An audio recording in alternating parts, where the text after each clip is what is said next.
The Helios astronomical station orbited Earth like a vigilant eye, its solar panels gleaming against the backdrop of stars. Inside the main observatory, Dr. Elena Park adjusted her glasses and leaned closer to the holographic display. The biosignal wave detection system had been recording unusual patterns for the past week, fluctuations that defied standard cosmic radiation profiles. "Anything interesting?"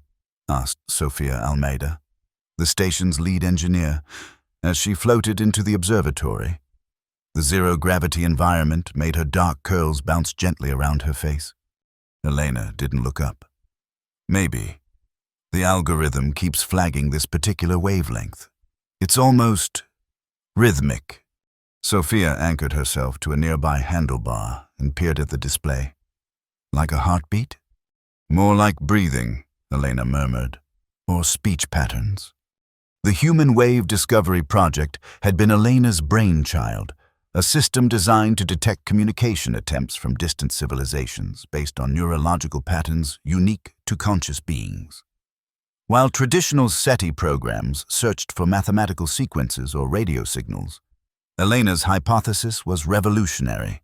Truly advanced civilizations would encode messages in patterns that mimicked the electrical impulses of thought itself.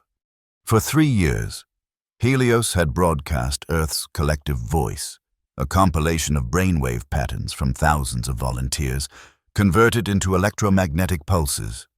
And for 3 years, they had listened to silence. Until now, Elena's communication tablet chimed with an incoming call from Earth. The stern face of Defense Minister Adrian Wolf filled the screen. "Dr. Park," he began without preamble, "I understand you've requested an emergency meeting with the Interplanetary Council tomorrow." Elena straightened. "Minister Wolf?" "Yes, I believe we may have received our first response to the Human Wave Project." The minister's expression remained impassive. "The Pentagon has reviewed your preliminary data. Our analysts remain unconvinced. With all due respect, Minister, this isn't random cosmic noise. The patterns show recurring structures consistent with linguistic organization. We need to discuss response protocols before causing global panic," Wolf interrupted. "Dr. Park, may I remind you that Earth has barely recovered from the Cascade crisis. The population is fragile. If this turns out to be nothing, which is statistically probable, you'll have destabilized global morale for nothing." Elena felt a flash of frustration. The Cascade crisis, a series of interconnected climate disasters 5 years ago, had indeed left deep psychological scars on humanity. But it had also united the world in unprecedented ways, forcing international cooperation and technological advancement. "And if it's something, Minister?" she challenged.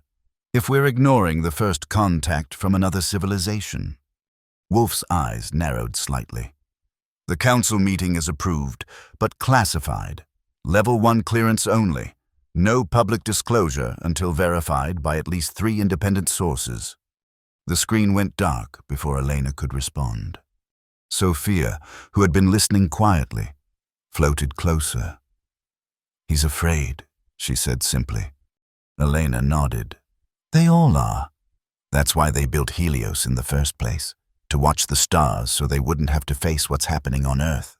She turned back to the display, where the mysterious signal continued its rhythmic pulse. "But what if the universe is watching us back?" The Emergency Operations Center in Washington, D.C. resembled a war room. Screens lined the walls, displaying real-time data from satellites, observatories, and monitoring stations worldwide. At the center of the room, a large circular table hosted the highest-ranking officials in global security and science. Elena's holographic presence flickered slightly as the transmission stabilized from Helios. Next to her projection sat Marcus Lee, the Air Force colonel who served as military liaison to the station. His face was a mask of professional neutrality, but Elena had worked with him long enough to recognize the tension in his shoulders. President Amina Hassan entered the room, and everyone rose. The first African woman to lead the United States carried herself with quiet dignity, her silver-streaked hair pulled back in a severe bun. "Please be seated," she said, taking her place at the head of the table. "Dr. Park, you have 10 minutes to present your findings." Eleanor activated her presentation. The room darkened as a three-dimensional rendering of the signal appeared above the table. "What you're seeing is a composite visualization of the signal pattern we've been receiving for the past 9 days. Initially, it appeared random, but when we applied our neural linguistic analysis framework, the visualization transformed, unfolding into complex structures that resembled neural pathways. These patterns share a 78% correlation with human speech patterns. Specifically, Elena hesitated before continuing, children's distress calls. A murmur rippled through the room. "You're suggesting," President Hassan said slowly, "that this signal sounds like children crying for help?" "Not literally sounds like," Elena clarified. "But when decoded through our human wave framework, the emotional content registers as distress, urgency, and supplication, like a child calling for parents." Defense Minister Wolf leaned forward. "Dr. Park, you're anthropomorphizing random cosmic phenomena. You're hearing what you want to hear." "With respect, that's not accurate," Colonel Lee interjected. "We've run the signal through every known natural phenomenon database. It doesn't match solar flares, pulsar emissions, or any identified stellar activity, and it's directly responding to our human wave broadcasts." "Responding how?" asked the Secretary of Science, an elderly man with thick glasses. Eleanor zoomed in on a specific section of the visualization. "When we send our compiled human brainwave patterns, there's a delay of approximately 47 minutes, and then this pattern emerges. It's a call and response." 47 minutes, mused President Hassan. "That would place the origin within our solar system," Elena confirmed. "Somewhere near Jupiter's orbit, but we haven't pinpointed the exact location. There's some kind of interference masking the point of origin." The room fell silent as the implications sank in. Wolf was the first to recover. "If this is a legitimate contact attempt originating within our solar system, it represents a significant security concern. We should terminate the human wave broadcasts immediately and deploy defensive."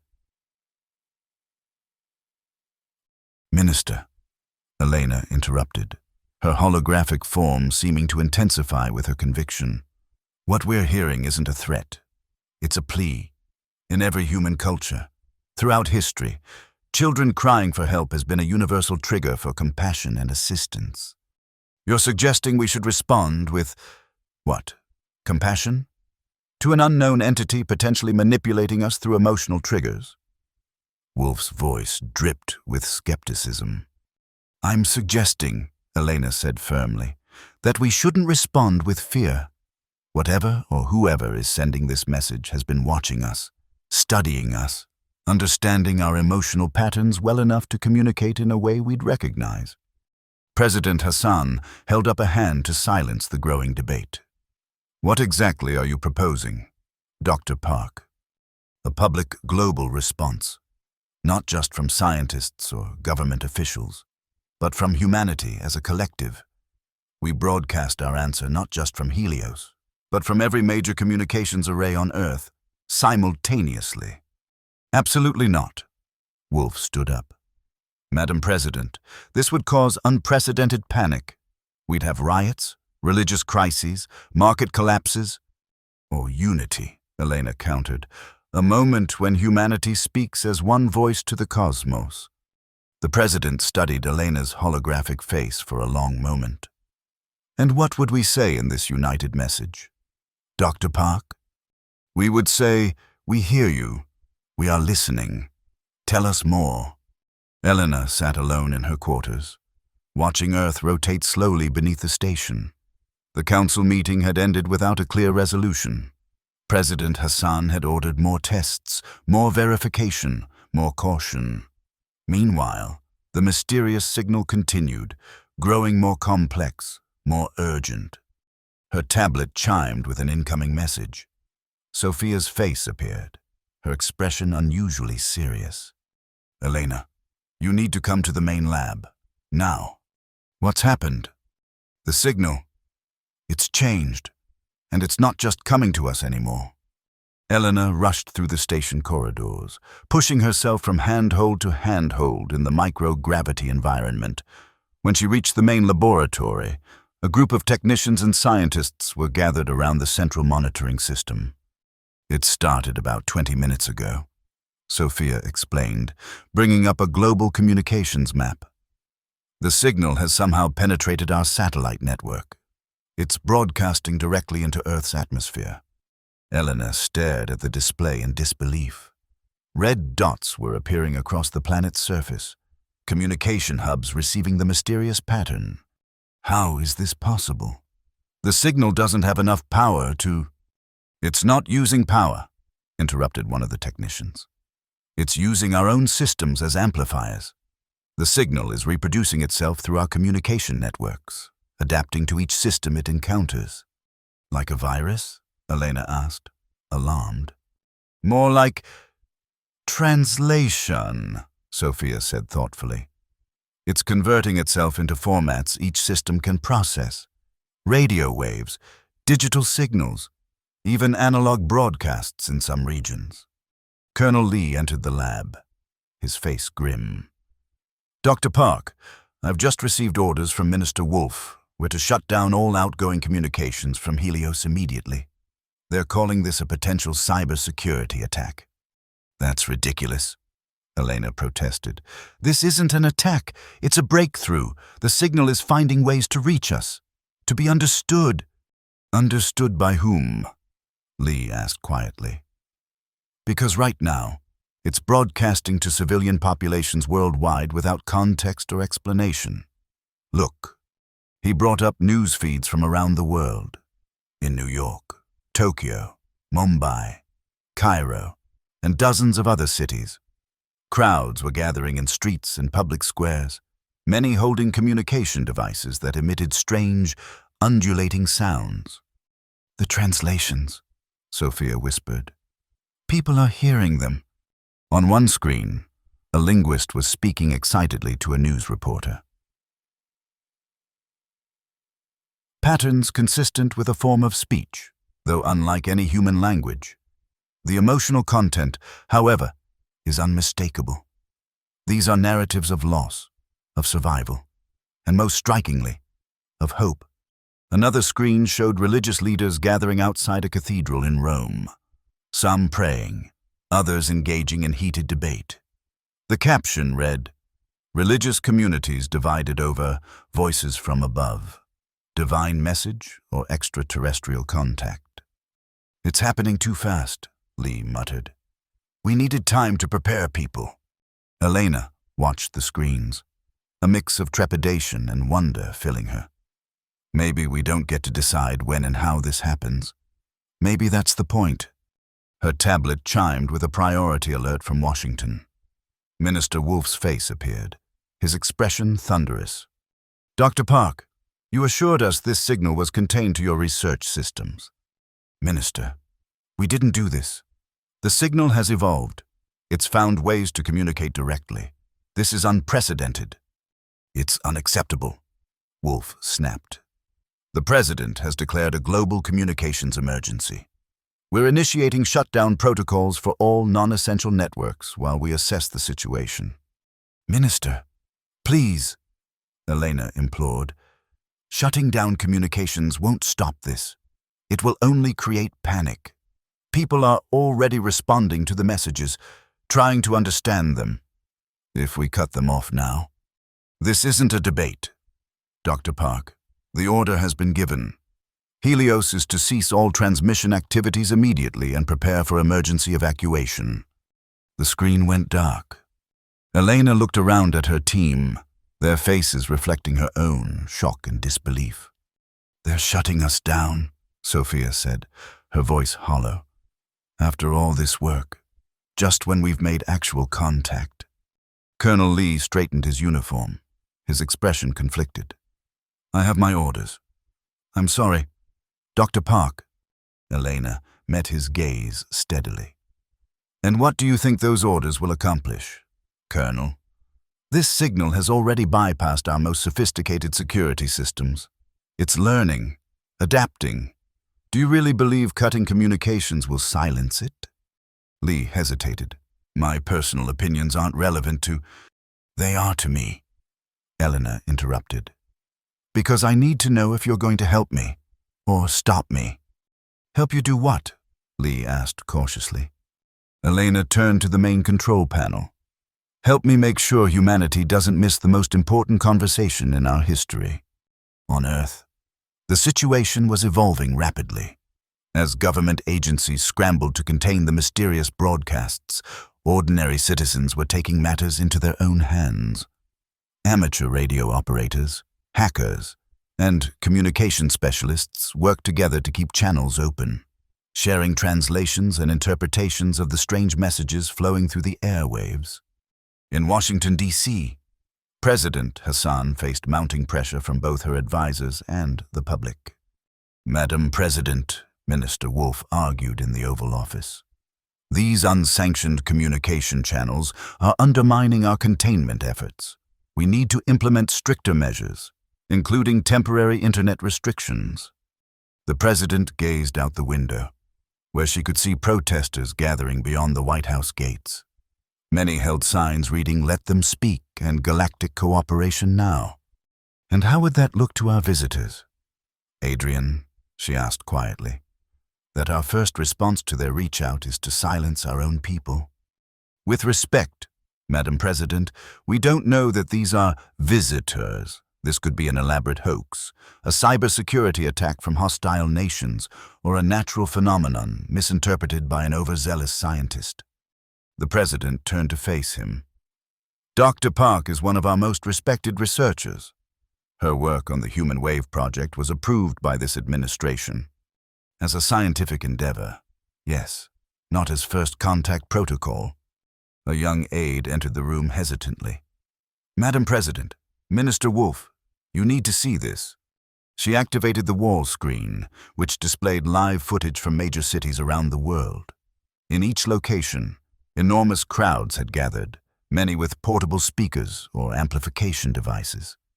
As one, they were reciting the translated messages that had been flooding communication networks. The camera zoomed in on individuals in the crowd, people of all ages, backgrounds, and nationalities. Their faces upturned as they spoke in unison, giving voice to the mysterious signals from beyond. What began as silent grieving, the aide explained, referencing the global mourning period after the Cascade Crisis, has transformed into what they're calling the collective response. They're demanding open channels with the signal source. President Hassan watched the screens, her expression thoughtful. They're no longer afraid. They should be, Wolf insisted. This is exactly the kind of mass hysteria we were trying to prevent. Is it hysteria, Adrian? The President asked. Look at them. They're organized, peaceful, united. When was the last time we saw that on a global scale? Before Wolf could respond, the communication system chimed with an incoming priority message from the Joint Chiefs of Staff. Madam President, began the chairman of the Joint Chiefs, his face grave on the screen. We have a situation at Helios Station. Colonel Lee and a group of officers have locked down the communication hub and are refusing to implement the shutdown order. They're mutinying? Wolf asked incredulously. They're calling it a conscience stand. Sir, Colonel Lee has issued a statement saying they will maintain open channels with the signal source in the interest of humanity's future. President Hassan's lips twitched in what might have been the ghost of a smile. And Dr. Park? She appears to be working with them. Madam President, they've established independent communication relays that bypass our control systems. Wolf turned to the President, his face flushed with anger. This is insubordination of the highest order. We need to send a security team immediately to retake the station. And risk damaging our most advanced research facility, the President countered. Not to mention potentially antagonizing whatever intelligence is reaching out to us. She stood, smoothing her jacket with a deliberate gesture. No, I think it's time we recognize that events have moved beyond our control. The people have made their decision. They want to hear what the cosmos has to say. So we do nothing? Wolf asked incredulously. On the contrary, President Hassan replied. We adapt. Assemble the Interplanetary Council for an emergency session. If humanity is going to have this conversation, then those of us in leadership should be part of it. She gazed at the screens showing the global gatherings. After all, we're supposed to be representatives of the people. It's time we remembered what that means. On Helios Station, Eleanor and her team worked feverishly to establish stable communication channels with the mysterious signal source. Colonel Lee and his officers maintained a security perimeter around the main laboratory, though so far no attempts had been made to forcibly retake the station. Signal strength is increasing, Sophia reported, monitoring the incoming patterns. And the complexity is evolving. These aren't just emotional patterns anymore. There's detailed information being conveyed. Elena studied the translations appearing on her screen. It's telling a story, she murmured. A history. The decoded messages spoke of a civilization that had experienced devastating loss, a series of planetary catastrophes that had forced them to evolve beyond physical form. They had become beings of pure energy and consciousness, capable of traversing vast distances as wave patterns rather than in vessels. They've been watching us, Elena realized, reading further. Monitoring our development. The Cascade crisis caught their attention. They recognized the pattern from their own history. So they're what? Offering help? Colonel Lee asked, reading over her shoulder. More like recognition, understanding. Elena's voice grew excited as she interpreted more of the message. They're saying they've been waiting for us to reach a specific developmental stage before making contact. The Human Wave Project was the signal they were waiting for, proof that we understood consciousness could be encoded and transmitted. But why the distress calls? Sophia asked. Why communicate as children in need of help? Elena scrolled through more translations. Because that's how they see us, as a young species in a vulnerable stage of development, and because, her voice caught, because they believe the most fundamental trait of advanced consciousness is the capacity to respond to suffering with aid, rather than fear. Colonel Lee's communication device chimed. He checked it, his expression shifting to surprise. It's President Hassan. She's requesting direct communication with you. Dr. Park. Elena accepted the call, bracing herself for recriminations. Instead, the president's face appeared calm, almost serene. Dr. Park, I'm contacting you from the emergency session of the Interplanetary Council. We've been monitoring your translations of the incoming messages. Madam President, I apologize for the insubordination, but we couldn't allow— No apologies necessary, the president interrupted. Events have made the correct path clear. The global population has spoken, quite literally. A small smile curved her lips. Minister Wolf is adjusting to the new reality. The camera panned briefly to show Wolf in the background, looking distinctly uncomfortable as he conferred with a group of international representatives. We're prepared to authorize a coordinated global response, President Hassan continued, but we need your guidance on how best to communicate. Elena felt a weight lift from her shoulders. The signal patterns suggest they respond most strongly to collective expressions, many voices united in shared purpose. I recommend a synchronized global broadcast with consistent emotional content across all languages and cultures. And what should we say in this broadcast, Dr. Park? Elena thought for a moment. The truth, that we are young, still learning, often afraid, but that we recognize kindred spirits in the cosmos and wish to learn from those who have traveled the path before us. The president nodded thoughtfully. Very well. We'll begin preparations immediately. And Dr. Park? Yes, Madam President. It seems Colonel Lee and his officers acted out of sincere conviction rather than insubordination. I believe we can forgo any disciplinary action under the circumstances. Relief washed over Elena. "Thank you, Madam President." As the call ended, an alarm blared through the station. Red emergency lights began flashing in the corridor. "What now?" Elena demanded, turning to the monitoring systems.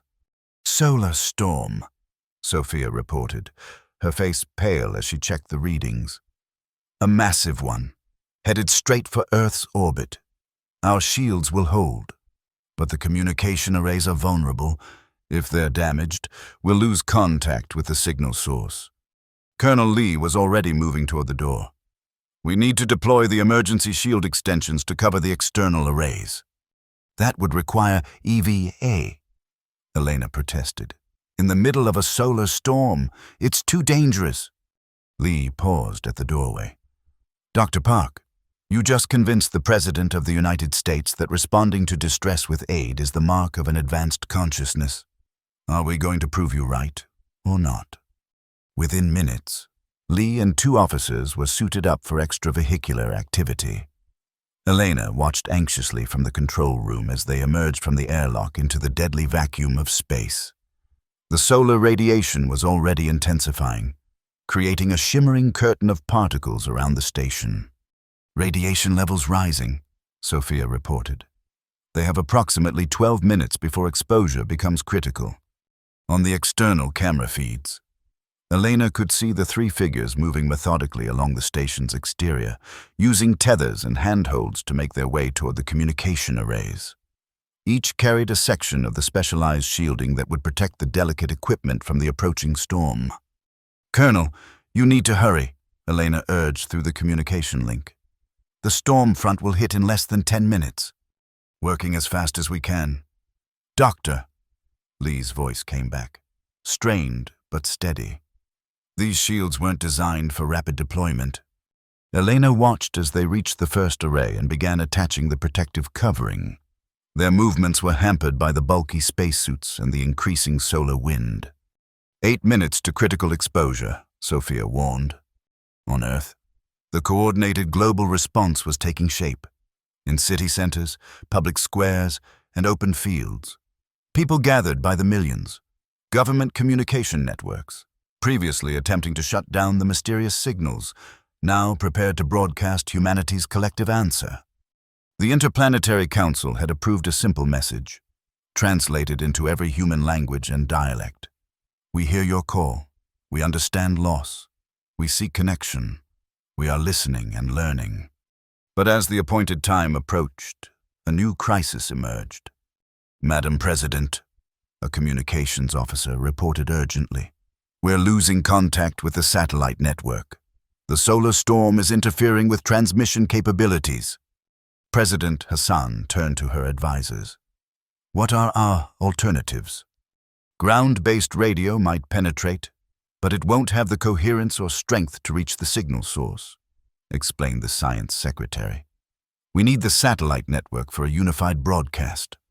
Minister Wolf, who had been unusually quiet, suddenly straightened. "What about the bright flyers?" All eyes turned to him. "The automated exploration drones," he clarified.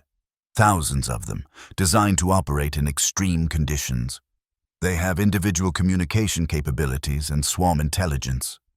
But they're not designed for this kind of coordinated activity," protested one of the technical advisors. "Maybe not," Wolf conceded.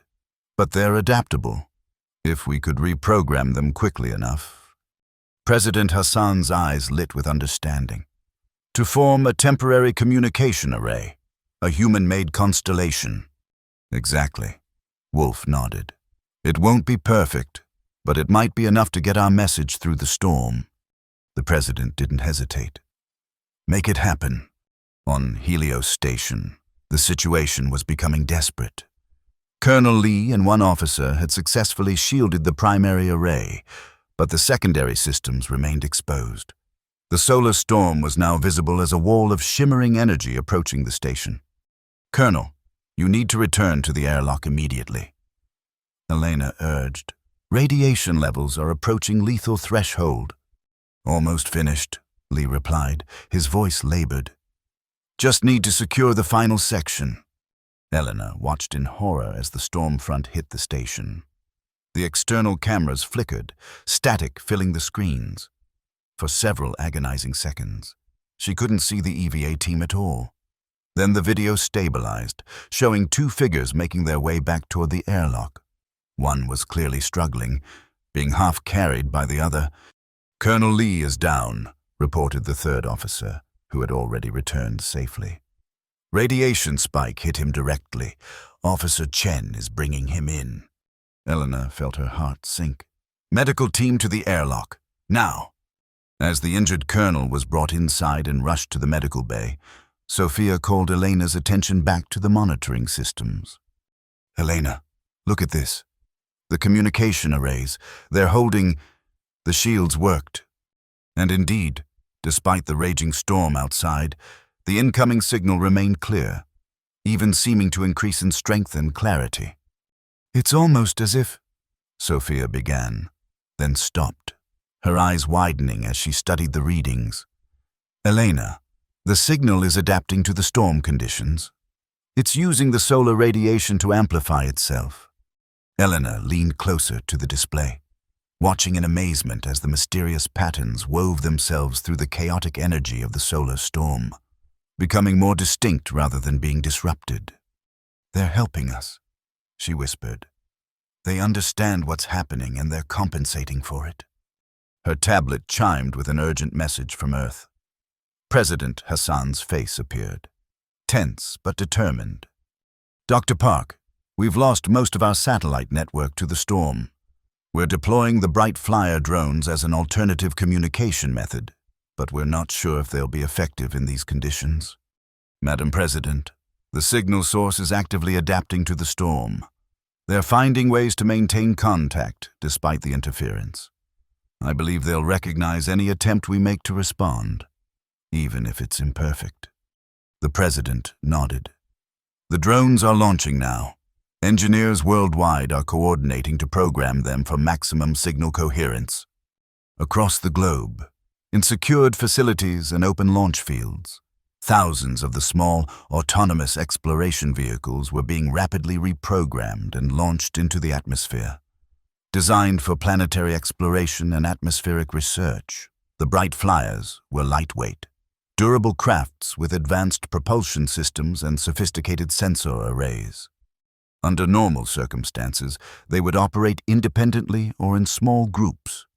Now, they were being commanded to form the largest coordinated swarm in human history. As they rose into the turbulent skies, their onboard systems linked together, sharing data and adjusting positions in response to the solar storm. Engineers and programmers worked frantically to optimize their formation, creating a temporary communication network that might penetrate the interference.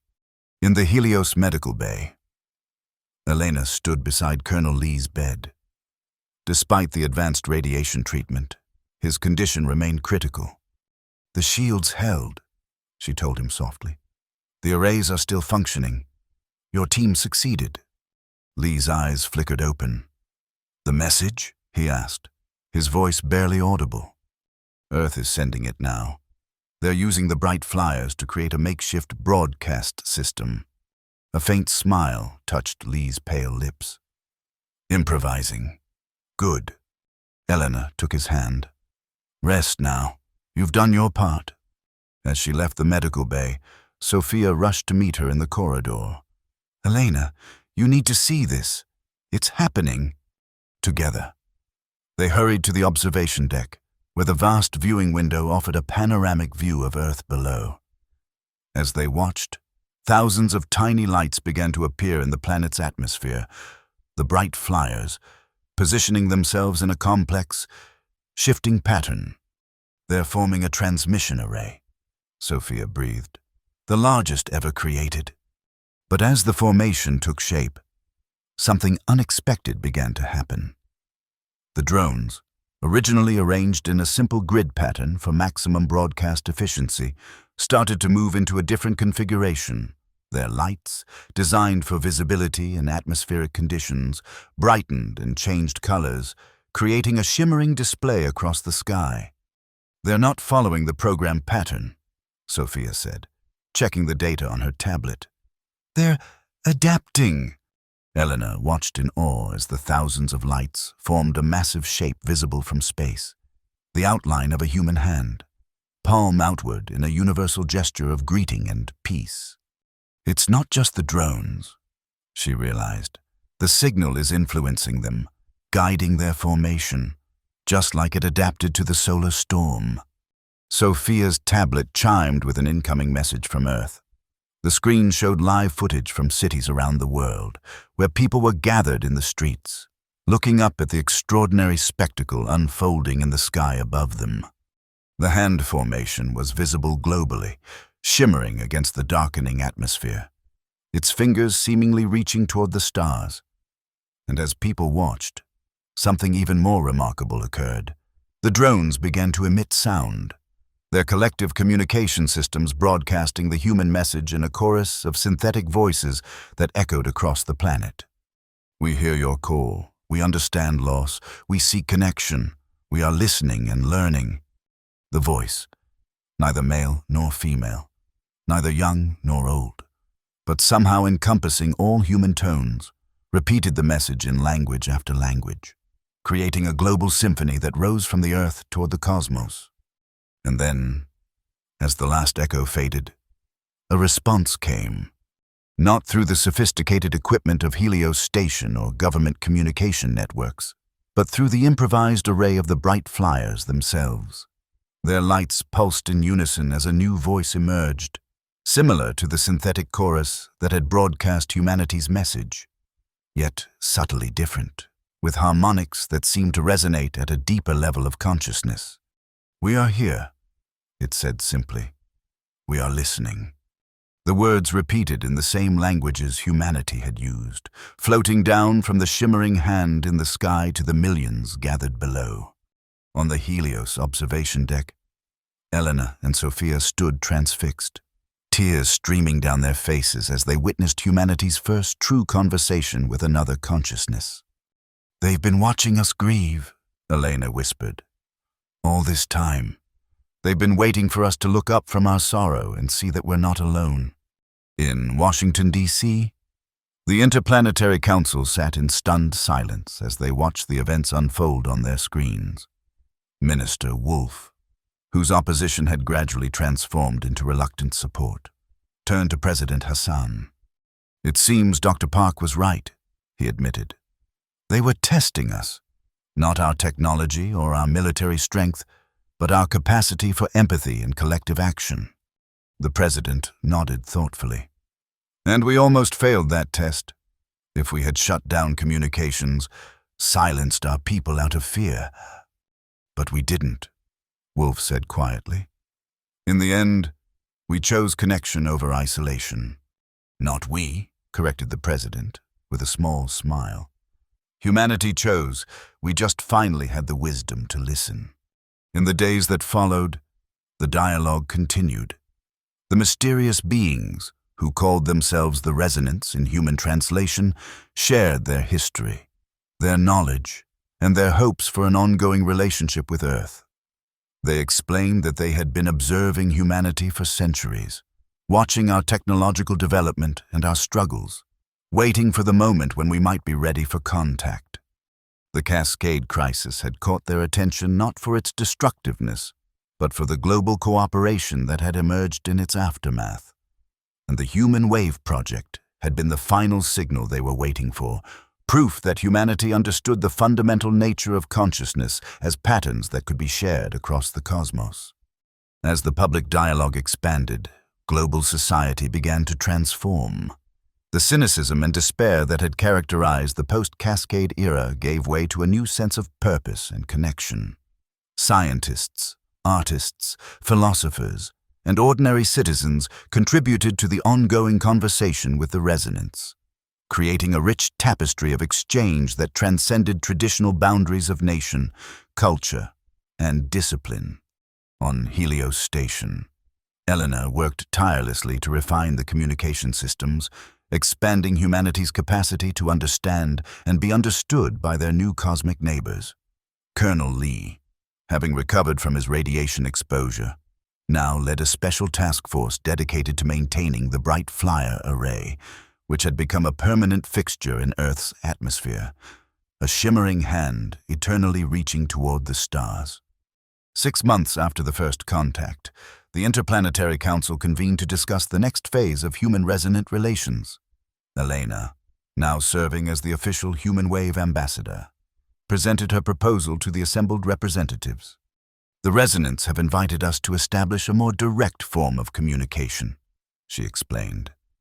"They've provided coordinates for a region of space where our consciousness patterns and theirs can interact more freely, a kind of neutral meeting ground between our physical existence and their energy-based form." "You're suggesting we send a physical expedition to this location?" President Hassan asked. "Yes, Madam President. A specially equipped vessel with enhanced human wave technology and a crew trained in consciousness transmission. The Resonants believe this direct exchange will accelerate our mutual understanding exponentially." Minister Wolf, whose initial skepticism had evolved into cautious advocacy, raised a practical concern. "The coordinates you've mentioned would take our current spacecraft years to reach. Even with the most advanced propulsion systems, the Resonants are aware of our technological limitations." Elena acknowledged. "They've offered to share principles that might help us develop more efficient travel methods, not by giving us technology directly, but by guiding our understanding of space-time in ways our science hasn't yet explored." The council chamber filled with excited murmurs. "This could revolutionize not just space travel, but our entire technological paradigm," observed the science secretary. "And our philosophical understanding," added a representative from the United Theological Forum, a new body formed to explore the spiritual implications of contact with the Resonants. "They're offering us not just knowledge of the physical universe, but insight into consciousness itself." President Hassan studied Elena thoughtfully. "And you're volunteering to lead this expedition, I assume?" "Yes, Madam President. Along with Colonel Lee and a team of specialists we've been training at Helios. The risks are considerable," Wolf pointed out. "Even with the Resonance guidance, we would be venturing into unknown territory, both physically and metaphysically." Elena nodded acknowledgement. "Every great advancement in human history has required stepping into the unknown. The Resonants took that risk when they reached out to us. They could have remained silent observers, but they chose connection over isolation. I believe we should do the same." The president looked around the table, gauging the reactions of the council members. Then she stood, her decision made. "Dr. Park, you have the council's approval to proceed with mission preparations. Minister Wolf will coordinate resource allocation and security protocols." She paused, then added with a smile, "Though I suspect our traditional concept of security may need some adjustment in this new era." 3 months later, Elena stood on the observation deck of the newly commissioned vessel Harmony, watching Earth recede into the distance. The ship, incorporating both conventional space travel technology and the revolutionary concepts shared by the Resonants, represented humanity's first step into a wider cosmic community. Colonel Lee joined her at the viewport, his face reflecting the same mix of awe and determination that Elena felt. "Thinking about how far we've come?" he asked. "About how close we came to missing this entirely," she replied. "If we had chosen fear over hope, silence over connection." Lee nodded understanding. "But we didn't. When it mattered most, humanity found its voice." Elena turned from the viewport to look at the heart of the ship, where the advanced human wave technology pulsed with gentle light, a beacon broadcasting humanity's consciousness into the cosmos. "The Resonants told me something interesting yesterday," she said. "In their understanding of the universe, grief is never truly silent. It radiates outward, touching everything around it. They detected Earth's collective sorrow after the Cascade crisis from light years away." "And they answered," Lee said softly. "They did. But the real miracle wasn't their response." Elena's eyes shone with emotion and purpose. "It was that When Earth finally grieved together instead of alone, we created a voice strong enough to reach the stars. As harmony accelerated toward its rendezvous with the resonance, the bright flyer array continued its eternal gesture above Earth, a shimmering hand reaching outward, a global declaration that humanity would no longer mourn in isolation. The sky that had once seemed empty and indifferent now pulsed with meaning and connection. Earth had found its voice, and the universe had answered. They had thought Earth would grieve silently, then the sky turned human, and everything changed.